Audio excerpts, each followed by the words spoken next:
この映像はベトナムハノイで起きたある殺人事件の瞬間を捉えたものです。交差点に差し掛かったところで異変を察し停車したタンクローリー。しかしその車両はすぐにまた動き出しました。その事実が意味することとは。2025年9月13日、ベトナムハノイフーエン県ラムソン村。午前9時20分、バンディエム高架下付近の交差点で電動バイクとタンクローリーの衝突事故が発生しました。乗っていたバイクからアスファルトに投げ出され顔を歪めるその女性は高校に入学したばかりのグエン・ダオハ・アインさん。彼女は痛みをこらえながら両親から入学祝いとして買ってもらったバイクの方へどうにか這っていこうとしていました。一方、道路に横たわるアインさんの姿を呆然と見つめていたタンクローリーの運転手。次の瞬間、彼はアインさんめがけて目いっぱいアクセルを踏んだのです。交通事故で道路に横たわり痛みに苦しむ少女をあえて殺した男。なぜ彼は人が目の前にいることを認識しながらアクセルを踏んだのか。事故を起こしてしまったその男としては、その少女を生かしておくわけにはいかなかったんです。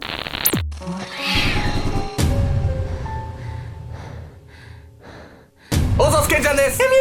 というわけで最近ね、僕島田紳介さんの本を読んでたんですよ。自己プロデュース力みたいな。はいはい。島田紳介さんの方程式みたいなのがおもろくて、X 足す Y みたいな。その X が時代で Y が自分の得意なこととか、これが一致するっていうのが大事だみたいな。芸人さんとかもさ、養成所に何百人とか何千人入っても本当に売れんのって一握りじゃないですか。M1 とかって芸人さんを売れさせるために作ったんじゃなくて、島田紳介さんって辞めさせるために作ったんだって。10年までしか出れないみたいな。聞いたことある。10年経って売れなかったら芸人辞めなさいと。で、辞めたやつのサポートの話まで書いてあって。飲食店をめっちゃ当ててんだって。島田紳介さんが出資してあげて、お前は売れないけどめちゃくちゃ真面目だから何々屋さんを石垣島でやったらお前は売れるっつって本当に売れてんのよ。すごい。なんか芸人さんって仲間意識がすごいなって、トークとかを聞いてると考えさせられるわよね。逆によ、YouTuber とかさ、仲間意識ないじゃん。こんな週3も動画出してサロンでやってさ、手抜いてないんですよ。僕ら本気でやってますよ。ただ、狭き門とかそういうわけでもないし、なんか仲間意識湧かないよね。それは距離感の近さなんじゃないの？だって私たちそういう場に行かないから。行ったことないわけはないんだけど、多分、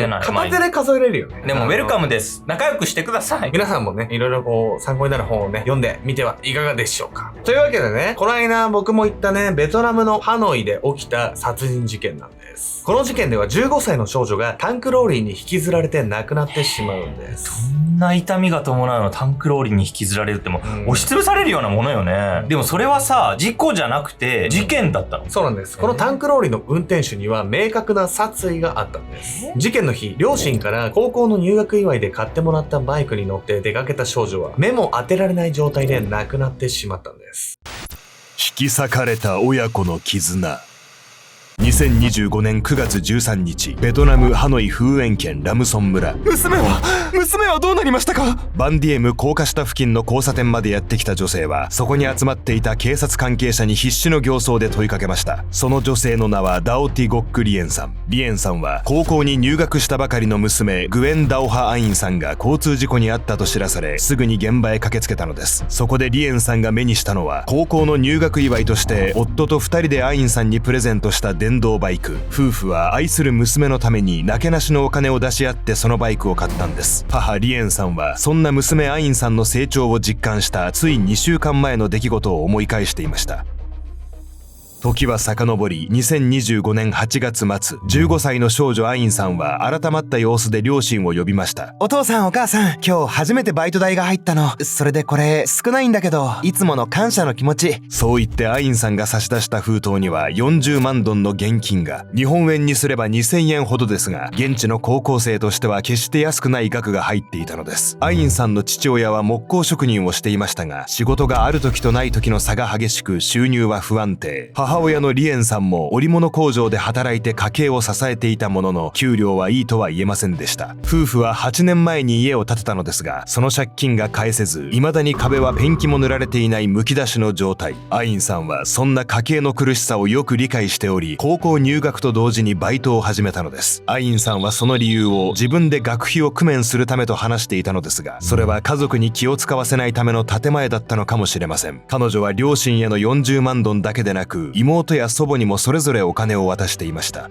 何、アインさんまだ15歳でしょ、その年でさ、自分のバイト代をさ、お小遣いそっちのけで家族に渡すだなんてもう優しすぎるわよ。本当にね、優しい少女だったんです。だからこそ家族はこの後突きつけられた現実に強く打ちのめされるんです。アインさんからお金を受け取った2週間後の9月13日、彼女が事故を起こしたと聞いた母リエンさんは織物工場の仕事を切り上げ、慌てて現場へ駆けつけました。現場の道路に倒れていた両親がプレゼントした電動バイクはほとんど無傷の状態。よかった。それほど大きな事故じゃなかったみたいね。そう思い、リエンさんは胸をなで下ろしますが、一方で現場の警察関係者の表情は暗く沈んでいました。なぜなら事故に遭ったアインさんは体が真っ二つに引き裂かれるほどの重傷だったのです。申し上げにくいのですが、お嬢さんは非常に危険な状態です。重苦しい口調でそう告げた警察官。その日の昼12時頃、搬送先の病院でアインさんの死亡が確認されました。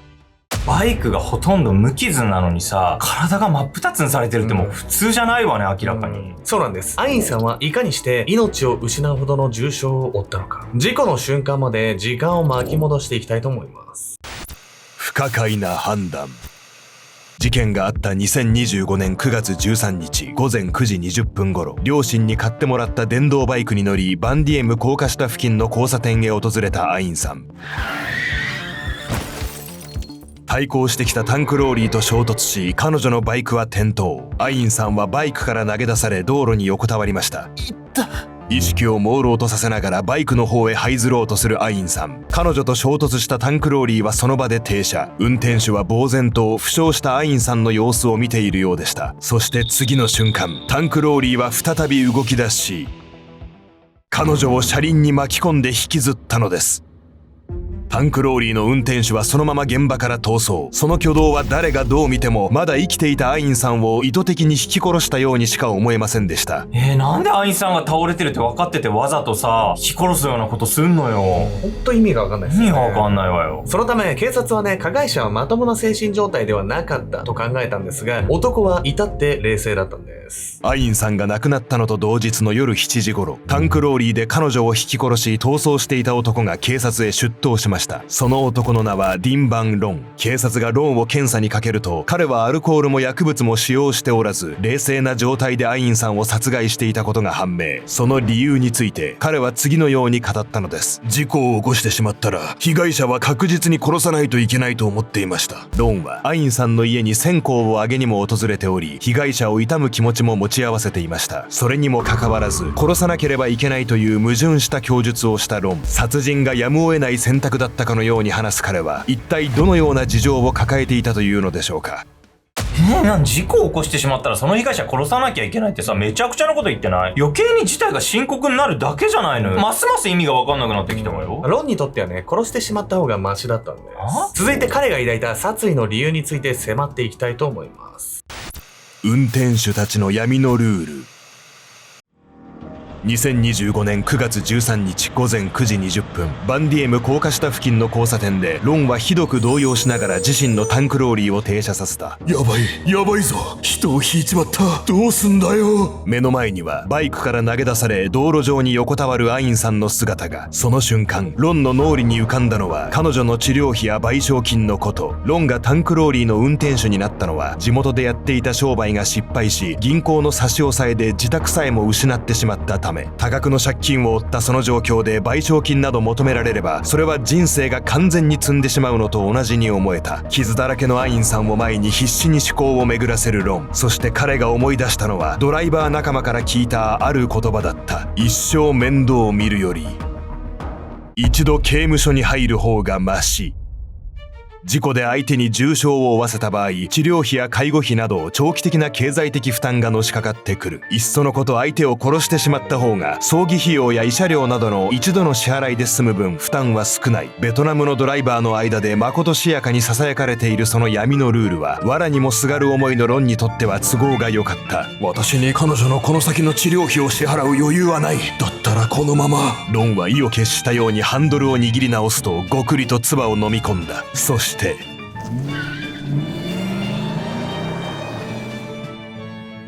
この人いい大人じゃない？なんでそんな普通のこともわかんないわけ？だって重病人に治療費払い続けるよりも殺しちゃった方が経済的負担が少ないだなんて誰が吹き込んだのよ。明らかに間違っている考え方ではあるんですけど、周りの人がね、正しいって言ってたらね、そう思ってしまうっていうね、そういう心理的なね、ものがその時の論にはかかっていたんですよ。というわけで本日のメトラキーワード、同調バイアスについて。同調バイアスとは、不確実性の高い状況において周囲の行動を模倣したり、周囲の人が優れた知識を持っていると仮定する心理傾向を示す言葉。有名なのは1956年にアメリカの心理学者ソロモン・アッシュが行った実験。被験者はあらかじめ提示された直線に対し3つの別の線を示され、どの線がそれと同じ長さかを答えるよう求められました。この時被験者は8人グループで回答するのですが、そのうち7人はわざと誤った回答をするよう命じられている桜。するとそれが明らかに間違っているとわかるような回答でも、被験者の 75% は多数派の回答に同調する傾向を見せたのです。脳科学の領域では、人間は他人と意見が一致すると報酬回路が活性化するとされています。一方でグループの意見に逆らって独自の判断を下す時に活性化するのが、恐怖や不安などの感情と関連する扁桃体などの部位。周囲との同調は心地よいもの、そして意見の孤立は不快なものと捉えるのが人間の本能なのです。取り調べにおいてロンはアインさんを意図的に引き殺した理由を次のように述べました。女性をあえて引き殺したのは、確実に死亡させて自分が刑務所へ行く代わりに金銭的な賠償を避けられると思ったからです。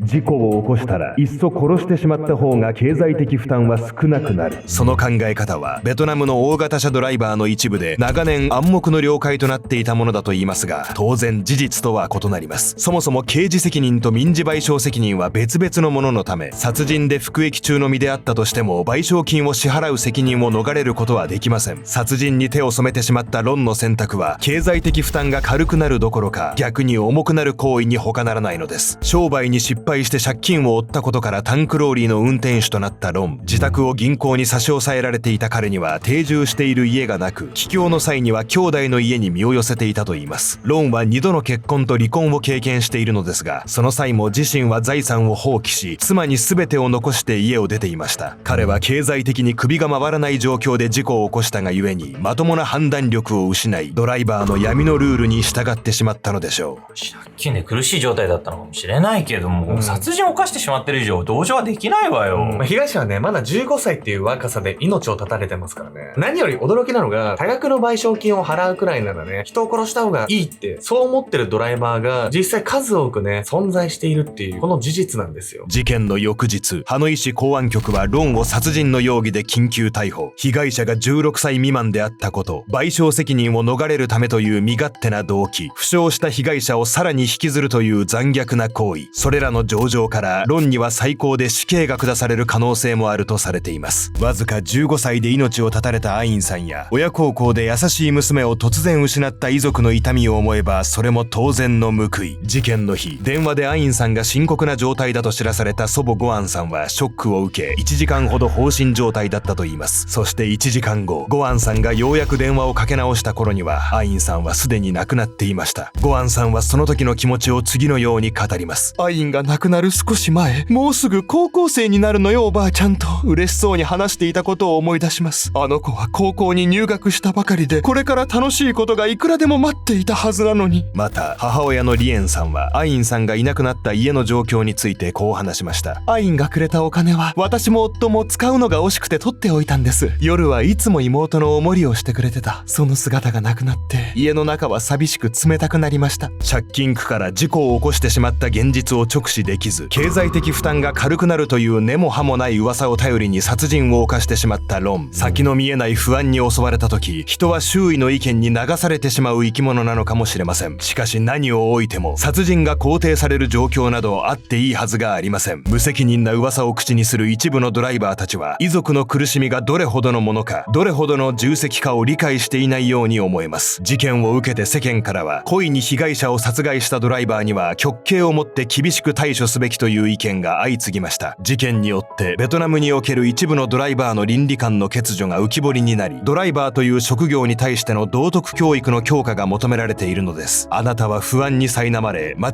った意見に流されてしまった経験がありますか？多数派の意見に流されず冷静でいるために、私たちはどのように物事と向き合っていくべきなのでしょうか？